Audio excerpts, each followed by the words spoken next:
저 큰 바다보다 깊다. 너보다 줄을 흘러 깊은 대로 저 한가운데 가보라. 온도를 떠나서 장파에 뱉기고 내 주 예수 은혜의 바다로 내 맘껏 졸아라. 왜 너 인생은 언제나 거기서 저 큰 바다 물결 보고 그는 모르는 깊은 바다 속을 안번내하려 하구나. 온도를 떠나서 장파에 뱉기고 내 주 예수 은혜의 바다로 내 맘껏 졸아라. 많은 사람이 얕은 물가에서 저 큰 바다 가려다가 잘싸거리는 작은 바다 보고 마음 약하여 못 가네. 온도를 떠나서 장파에 뱉기고 내 주 예수 은혜의 바다로 내 맘껏 졸아라. 자고 가거라 이제 곧 가거라 저 큰 은혜 바다 향해. 자고 내 너를 저 깊은 데로 가라. 망망한 바다로 온도를 떠나서 장파에 뱉기고 내 주 예수 은혜의 바다로 내 맘껏 졸아라. 오늘 1절에 이는 다윗의 마지막 말이라 그렇게 말씀을 시작하고 있습니다. 다윗은 어떤 사람이었습니까? 오늘 자신의 모습이 어떤 자였는지 자신의 인생 여정을 모든 것을 집약하여 총론적으로 결론을 내려주고 있습니다. 본문에 보면 다윗은 한 4가지 부류의 사람으로 등장하고 있습니다. 그가 어떤 사람입니까? 첫째로 오늘 본문 말씀 1절 중반절에 높이 세워진 자 그랬습니다. 자,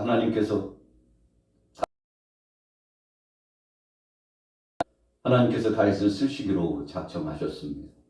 성령이 교통하시며 함께하여 주셨습니다. 그는 일생일대의 목표가 하나님 뜻 가운데서 쓰임을 받는 것이 가장 행복한 사람임을 그는 스스로 고백하면서 하나님 앞에 영광 돌렸습니다. 목동으로서 들녘에서 양을 칠 때에도 여호와 하나님 중심으로 사역을 진행했죠.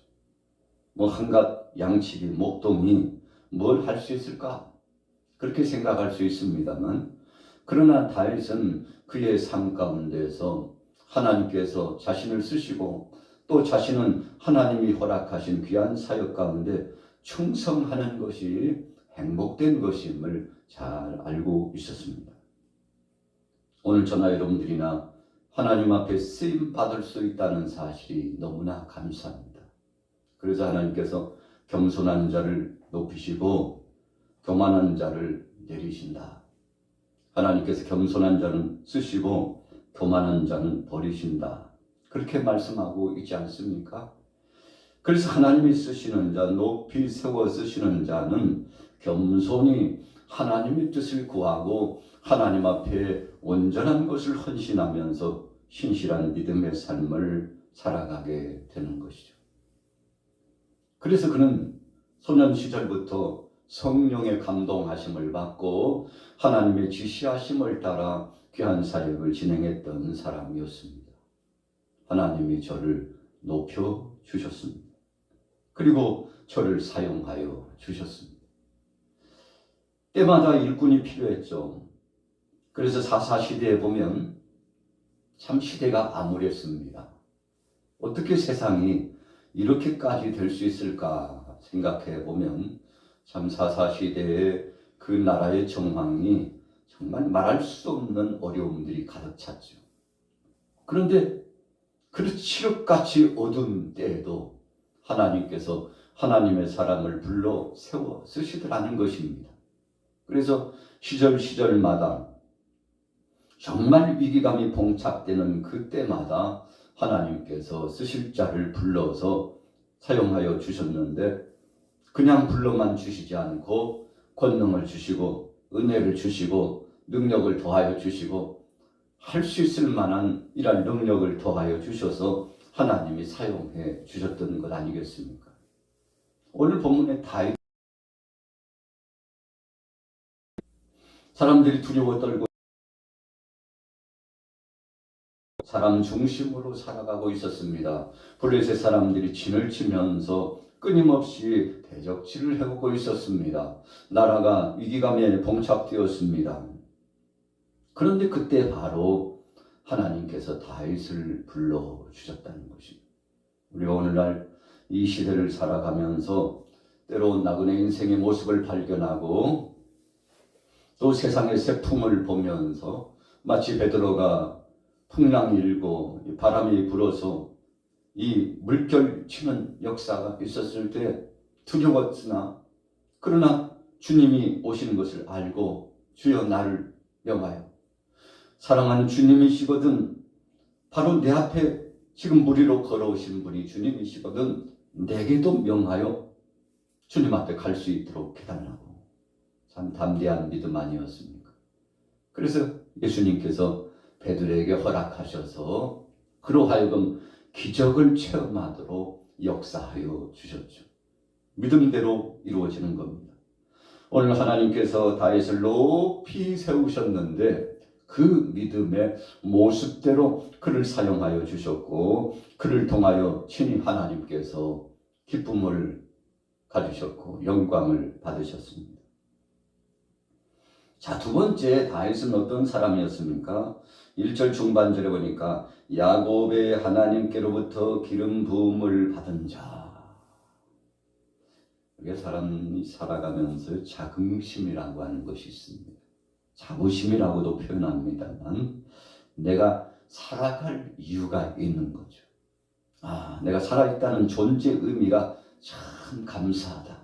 그래, 하나님께서 나를 불러주시고 써주시니 하나님의 자녀 되었으니 주님 영광을 위하여 일할 수 있게 되었으니 이런저런 생각을 안고서 마음속 깊이 삶의 의식, 새로운 전환점에 이 인식을 가지고 살아가게 되는 거죠. 우리가 적극적으로 표현하면 바로 이런 사람은 소망을 갖고 살아간다. 세상 사람들은 희망이라고 표현하죠. 그러나 우리 크리스찬들은 희망은 좀 소극적인 표현이기 때문에 소망이라고 표현합니다. 여러분, 소망이라고 하는 것은 하나님께서 준비하여 주신 미래의 비전과 아름다운 열매의 결과죠. 오늘 믿음의 사람, 하나님 앞에 기름 부음 받은 사람은 그런 마음을 안고 자긍심, 자부심, 성령의 교통하심을 통한 주께서 이끌어 주심에 감사, 감격한 그 중심의 헌신적인 역사, 여러분 이런 것들이 발동되게 되어 있습니다. 그래서 더 적극적인 표현을 하면 자원하는 심령으로 주님 앞에 나아가서 정말 충심을 가지고 일을 할 수 있게 되는 것이죠. 왜 그렇습니까? 성령의 사람이기 때문에 그렇습니다. 자, 두 번째 포인트, 야곱의 하나님께로부터 기름 부음을 받았다. 왜 다윗이 믿음의 사람들 많이 있지만 야곱의 하나님이라고 표현했을까요? 여러분, 이것은 다윗이 자기 자신을 약한 자로 그냥 그대로 있는 모습 그대로 하나님 앞에 고백하고 있는 것입니다. 야곱이라고 하는 의미는 무엇입니까? 우리가 이사야서 말씀해 보니까 이 지렁이 같은 자야 그랬어요. 지렁이는 약한 것입니다. 그러지만 꿈틀거리며 움직이고 끊임없이 자기 자신이 살아있다는 표현을 하는 것입니다. 약하긴 약하지만 하나님을 향하여서 소원을 품고 그분 앞에 간절히 청원하는 중심으로 살아간다는 것입니다. 오늘 다윗 약한 사람이었습니다. 실수가 많은 사람이었습니다. 넘어짐이 많은 사람이었습니다. 인생 일대 다윗만큼 환난과 고통을 경험하고 참 어찌 보면요 세상 사람들이 야 다윗은 하나님이 버리셨구나. 하나님이 영광이 이루지 못할 것이다. 아무런 꿈도 이루지 못하고 그 인생 패장병으로 끝날 것이다. 여러분 그렇게 생각하지 않았겠습니까? 다윗이 한때는 명성을 떨쳤습니다. 소년 시절, 청년 시절 큰 명성을 떨쳤습니다. 그러나 사울 왕에게 쫓기면서 그가 얼마나 참 고달프고 힘겨운 삶을 살아갔습니까? 그래서 다윗의 일대기 중에 어찌 보면 그가 가슴 아프고 고통스러운 삶을 살았던 적이 언젠가 하면 한두 가지가 있죠. 첫째는 사울 왕에게 쫓기면서 살 때 하나님 앞에 기름 부음 받았어요. 하나님이 쓰시는 자입니다. 하나님이 영광을 받으시고자 하는 사람입니다. 그럼에도 불구하고 환난을 통과하게 하시고 그 시험의 무대, 엄청난 무궁무진했던 그 시험의 무대를 통과하게 하셨는데 그러고 나니까 다윗이 정금같이 단련되었습니다. 우리가 욥기서를 읽어보면 참 파란만장한 삶이 등장합니다만 주위에 있는 모든 것들이 욥의 곁을 떠났습니다. 심지어는 자신의 몸이 악창이 나가지고 기왓장으로 탁 긁으면서 얼마나 가려운지요. 피골음이 상접합니다. 그럼에도 불구하고 그는 소망을 잃지 않고 하나님을 바라보고 믿음으로 나아갔는데 하나님께서 그의 면연에 늙은력에 회복해 주시고 열매 맺게 하시고 강건케 하시고 새롭게 해주시는데 얼마나 참 감사한 일들이 많아졌는지 몰라요. 인생 그런 것입니다.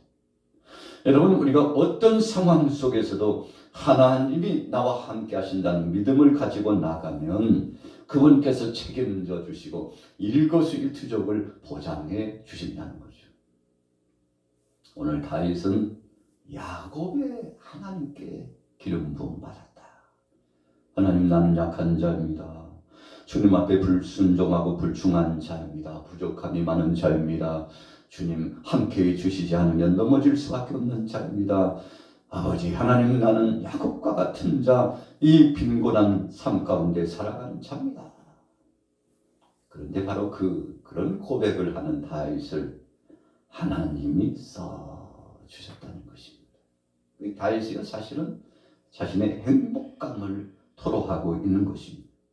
세상에 어떤 사람이 세워서가 아니라 하나님이 기름 부어 세워주셨으니 감사합니다. 사무엘 선지자에게 첫 번째 기름 부음을 받았죠. 그러나 사무엘이 아니고 하나님이 주셨다고 생각한 겁니다. 유다 족속들에게 둘러싸여서 그가 두 번째 기름 부음을 받았죠. 유다 사람이라고 생각하지 않았어요. 하나님이 역사하셨다고 생각했습니다. 마지막에는 이제 모든 족속들이 나와가지고 하나님의 영광을 드러내면서 헤브론에서 다윗을 추대하고 통일 왕국을 이룰 수 있도록 그 영광스러운 다녀를 허락해 주었죠. 그때도 모든 족속 주위에 있는 12지파가 아니라 전능하신 하나님이 자신에게 기름 부으시고 세우신다고 생각했습니다. 여러분 그래서 우리가 이런 표현을 다른 말로 표현하면 코란데오 신앙, 하나님의 임재성을 늘 인식하며 살아가는 사람, 하나님이 내게 좌정하시고 나와 동행하시고 일거수일투족을 책임져 주신다고 생각하는 믿음, 여러분 이런 믿음을 가진 사람은 흔들림이 없습니다. 어떤 상황 속에서도 주님이 허락하신 그 자리를 지키고 믿음의 자리를 지키고 충성을 다합니다. 끝까지 나아갑니다. 여러분 주님이 하셨다고 생각하는 것이기 때문에 그렇습니다. 혼란도 핍박도 몸의 공고함과 고통도 어떤 상황도 주님께서 사랑하는 자식을 사랑하는 자녀에게 정말 유익하게 하시기 위해서 주셨다고 생각하니 여러분 이런 사람을 누가 당해내겠습니까? 히브리서에 보면 믿음의 용장들을 쫙 소개하면서 그 결론의 표현 한마디를 우리가 뭐라고 한다면 세상이 감당하지 못하였도다. 그래요. 무슨 말씀입니까? 사악한 원수마귀 권세가 한 길로 왔으나 7길로 떠나갔다는 것입니다. 귀신의 역사들이 충동하고 끊임없이 대적하고 괴롭혔으나 믿음으로 가니 하나님께서 축출해 주시고 영광스러운 반열 속에 큰 사역의 성취를 이루었다는 것을 의미합니다.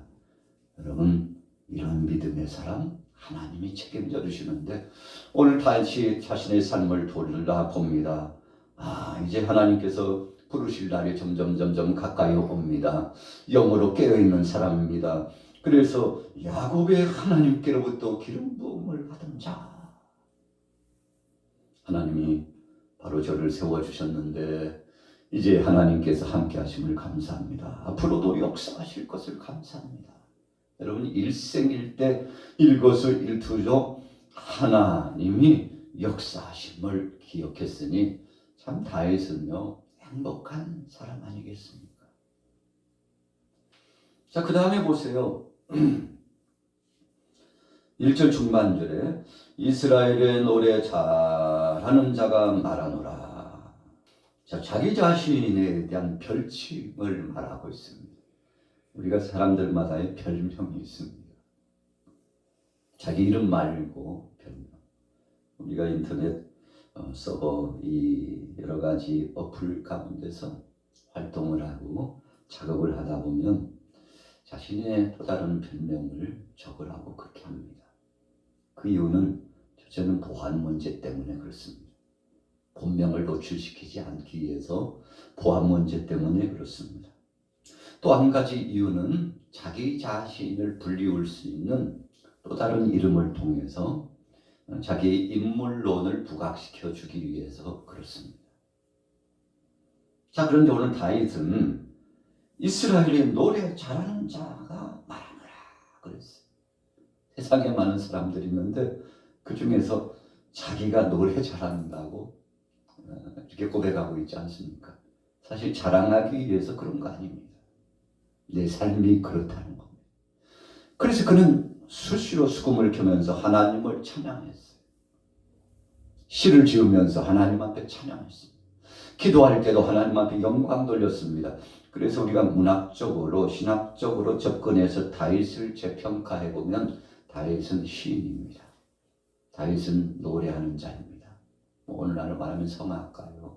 또 폼나게 노래를 통해서 사람들에게 기쁨을 주기도 하고 또 자신을 위로하기도 하는 가수. 그러나 우리가 신앙 안에서는 하나님을 찬양하는 자. 우리가 이런 표현을 찬양되라 그렇게 표현하죠. 또 다른 의미로 성가되라 그렇게도 표현합니다만 여러분 하나님 앞에 영광 돌려서 정말 구별된 삶을 살아가고 하나님이 주신 은혜를 감사하고 노래하는 자라는 것인데 여러분 그래서 입을 흥얼흥얼거리고 마음속에 기쁨이 충천해서 얼굴이 해처럼 환히 빛나면서 주님 앞에 영광 돌리고 찬양하니 여러분 그래서 노래하는 자는 참 복된 사람입니다. 오늘 다윗이 노래하는 사람이었습니다.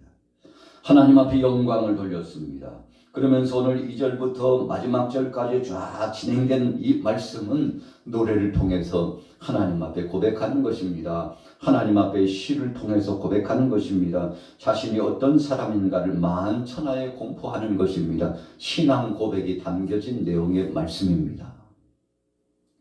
그래서 그가 하나님 앞에 영광을 돌려드립니다. 블리셋 사람들하고 싸우고 승전보가 이어집니다. 10절에 보니까 그날에 여호와께서 크게 이기게 하셨으므로 다시 나가서 승리합니다. 여러분 하나님이 이기게 해주셨어요. 마지막 노년까지도 하나님이 보호하여 주시고 함께 해주셨습니다. 하나님의 약속이죠. 내가 너를 떠나지 않으리라. 너를 도와주리라. 오늘 저와 여러분들도 하나님 그렇게 말씀합니다. 두려워하지 말고 놀라지 말라. 내가 함께하리라. 우리 다윗에게는 하나님이 붙여주신 용장, 오늘 세 사람이 등장하는데요. 다윗이 참 지치기도 하고 피곤하기도 하고 소원을 했습니다.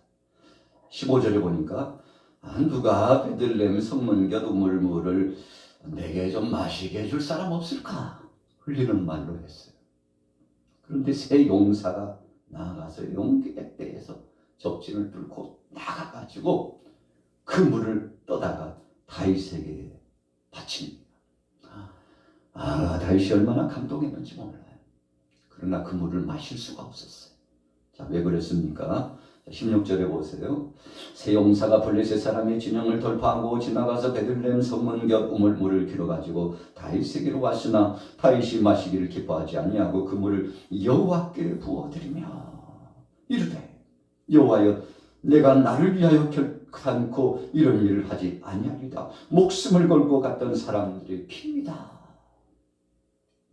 다윗이 될 수밖에 없었던 정말 하나님 앞에 영광 드리고 기쁨의 사람으로서 충성된 삶을 살아가는 그 이유 무엇입니까?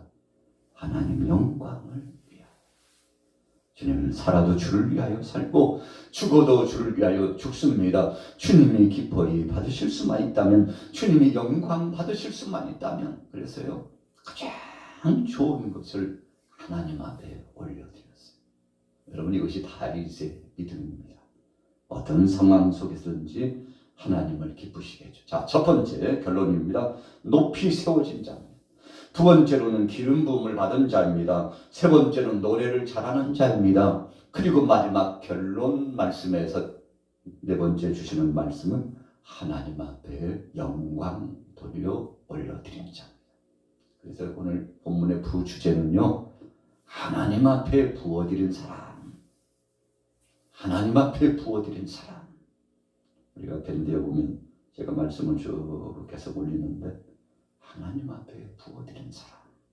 오늘 하루를 살아가면서 여러분들도 하나님 앞에 부어 올려드리는 이런 복된 사람 되시고 승리하게 되시기를 예수님의 이름으로 축원합니다. 살아계신 하나님 아버지 은혜를 감사합니다. 어제도 함께 하시고 지금도 함께 하신 하나님 은혜를 감사합니다. 앞으로 장차도 우리의 일거수일투족을 책임져 주신 하나님 감사합니다. 주님 홀로 영광 받아 주옵소서. 오늘 하루도 함께한 모든 믿음의 식구들 하나님 앞에 영광 돌리며 승전보를 울려 퍼뜨릴 수 있도록 하나님 우리 안에 역사하여 주시옵소서. 이 새벽에 같이 기도할 때 응답 더하여 주시고 은혜를 더하여 주시고 오직 성령 안의 믿음으로 승리하게 하여 주옵소서. 모든 쓴뿌리와 같은 찌꺼기들은 다 씻겨지고 태워지게 하시고 성령의 불과 능력의 권능으로 회복시켜 주시옵소서. 예수님의 이름으로 축복하고 기도 올려 싸움나이다. 아멘.